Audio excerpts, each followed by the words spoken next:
वेदव्यास रचित शिव महापुराण अंतर्गत महादेव के भक्तों के लिए बहुत सुंदर मार्गदर्शन किया है। भगवान व्यास जी ने कहा कि जो कोई मनुष्य महादेव की कथा का श्रवण करते हैं और कथा श्रवण करने का जो फल मिलता है उनके लिए कहा है फलम वक्तो न शक्नोमि। कथा सुनने का जो फल मिलता है इस फल का वर्णन करना वो असंभव है,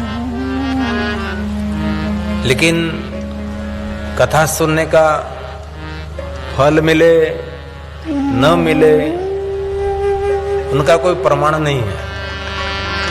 होगा किसी के पास, लेकिन बहुत हृदय से मैं कह सकता हूं जो भगवान की कथा श्रवण करते हैं, कथा सुनने का फल मिले न मिले, लेकिन कथा सुनने वाले का जीवन कभी निष्फल नहीं रहता, उनका जीवन हमेशा सफल रहता है।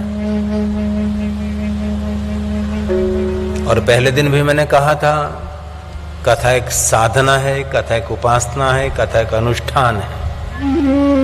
ठान मतलब प्रतिज्ञा कि 7 दिन तक हम भगवान महादेव जी आपके कथा का श्रवण करेंगे।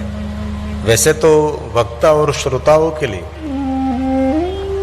बहुत सारे नियम भी बताए गए हैं कि आप 9 दिन 7 दिन 11 दिन कथा श्रवण करते हैं तो 9 दिन के लिए क्या खाना चाहिए, किस वस्तु नहीं खानी चाहिए, कैसे हमारा रहन सहन होना चाहिए, कैसे नियमों का पालन करना चाहिए, ऐसी बहुत सारी बातें शिव महापुराण ग्रंथ के प्रारंभ में है।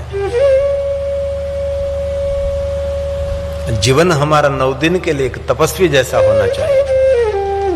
ब्रह्मचर्य से लेकर बहुत सारे खाने पीने का नियम लिखा है, लेकिन बहुत लोग इस नियमों का कोई अनुसरण नहीं करते। और कभी अवसर मिले तो आप शिव महापुराण ग्रंथ के प्रारंभ में वक्ता और श्रोता के लिए बहुत सारे नियम बताए। इन 9 दिन के लिए नहीं, जीवन पर्यंत इस नियम का अनुसरण करें तो जीवन में बहुत कुछ हम प्राप्त कर सकते हैं। और मैं दिल से एक बात आप सभी को कहना चाहता हूं, आप सभी पढ़े लिखे हैं ना, अनपढ़ तो कोई नहीं है। अवसर मिले तो कभी शिव महापुराण ग्रंथ का पाठ करें, थोड़ा श्लोकम श्लोकार्ध आधे श्लोक का भी पाठ करें, थोड़ा सा अध्ययन करें शिव महापुराण ग्रंथ का। उसके लिए कहा स पापान मुच्यते क्षणात्। एक क्षण में मनुष्य जीवन के सभी पापों में से मुक्त रहता है। पाप का अर्थ क्या? पाप का अर्थ है नकारात्मक विचार, नकारात्मक प्रवृत्ति। हम सभी नकारात्मक ही रहते हैं। सकारात्मक अवस्था तो हमारी बहुत कम रहते हैं, ज्यादातर नकारात्मक रहते हैं। उनसे दूर रहना है तो 24 घंटे में से थोड़ा सा समय निकालकर इस ग्रंथ का पारायण करें तो जीवन के सभी नकारात्मक वृत्ति, नकारात्मक प्रवृत्ति, नकारात्मक विचार सभी आपसे हट जाएंगे। इसलिए शिव महापुराण ग्रंथ में सब कुछ कहा है। और आपसे कोई पाठ पूजन न हो सके तो भक्ति अर्चने, भक्ति के साथ शिव महापुराण ग्रंथ का अर्चन करें, पूजन करें। इस ग्रंथ की पूजा करने की महिमा है। जो कोई मनुष्य शिव महापुराण ग्रंथ का पूजन करते हैं उनके लिए कहा दिने दिने अश्वमेधस्य, उनको नित्य अश्वमेध यज्ञ का फल मिलता है शिव महापुराण ग्रंथ का पूजन करने मात्र से। कितनी सुंदर बात है। इतने बड़े बड़े यज्ञ करना हमारे लिए कोई छोटा काम नहीं है ना। घर में एक भगवान सत्यनारायण की कथा करनी है तो भी बहुत सारा सोचना पड़ता है, बहुत सारा विचार करना पड़ता है। बाद में एक हम सत्यनारायण भगवान की कथा कर सकते हैं। तो इतना बड़ा यज्ञ करना वो कोई छोटी बात नहीं। इसलिए बड़े बड़े यज्ञों का पुण्य, बड़े बड़े यज्ञों का फल शिव महापुराण ग्रंथ का पूजन करने से मिलता है। इसलिए हमारी कथा में जजमान शरीफ पहले शिव महापुराण ग्रंथ का पूजन करते हैं। वैसे तो आचार्य पूजा कराते हैं ना, मंत्रों के द्वारा विधि विधान का, जैसे पंचायत देवताओं की पूजा रहती है, वैसे शिव महापड़ ग्रंथ का विशेष प्रकार से पूजन रहता है। पूजन करते हैं, प्रणाम करते हैं, साष्टांग प्रणाम करते हैं, दंडवत प्रणाम करते हैं, बाद में शिव महापड़ ग्रंथ की परिक्रमा करते हैं। यह हमारी मूल परंपरा है। ये भी न हो सके तो नमस्कुर्या दूरतः सर्वदेवार्चनम फलम च। शिव महापण भगवान को प्रणाम करने मात्र से विश्व के देवी देवताओं की पूजा का फल मिलता है। ऐसी तो बहुत सारी बातें शिव महापण ग्रंथ में कही है।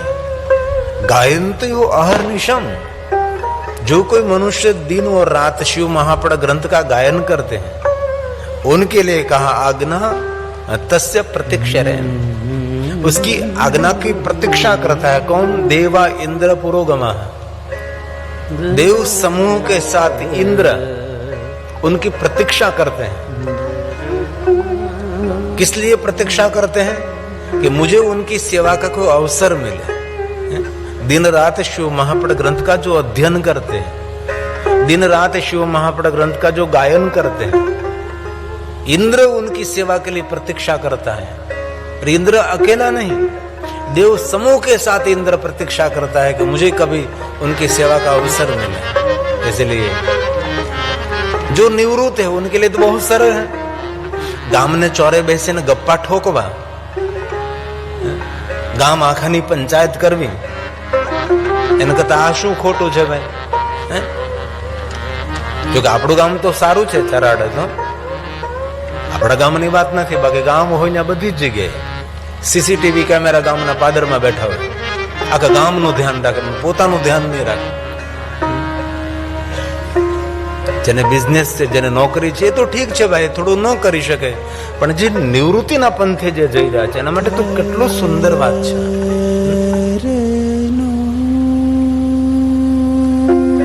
और शिव महापड़ ग्रंथ में कहा सप्त संहिता मादरा, 7 संहिता के साथ शिव महापड़ ग्रंथ का जो पारायण करते परिपूर्ण पठितस्तु तो सजीवन मुक्त उच्चते।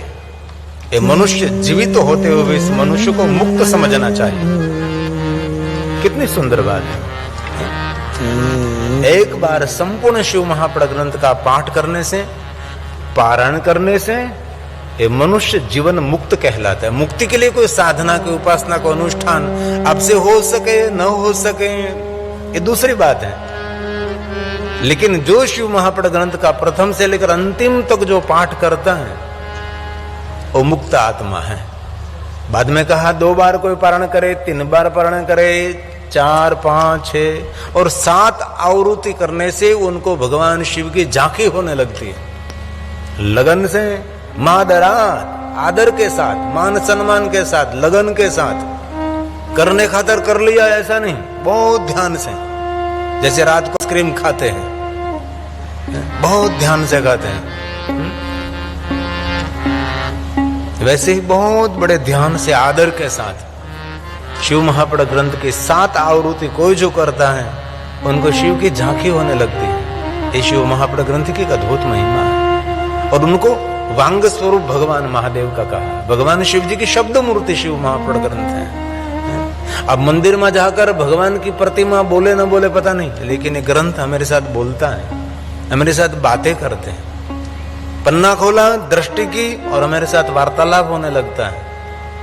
मंदिर में आप प्रतिमा के सामने खड़े रहो तो दर्शन करने का एक बहुत आनंद मिलता है, लेकिन कुछ वार्तालाप तो इतना नहीं हो सकता। आप बोल सकते लेकिन प्रतिमा नहीं बोलती।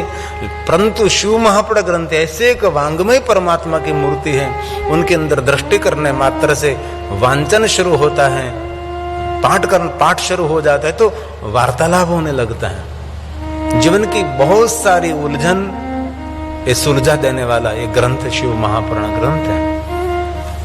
इसलिए जो कोई मनुष्य आदर के साथ, भाव भक्ति के साथ शिव महापड़ ग्रंथ का अध्ययन करते हैं, श्रवण करते हैं, तो मनुष्य के पुण्य की महिमा विश्व का कोई देव भी नहीं गा सकता। ये बात शिव महापड़ ग्रंथ के प्रारंभ में कही।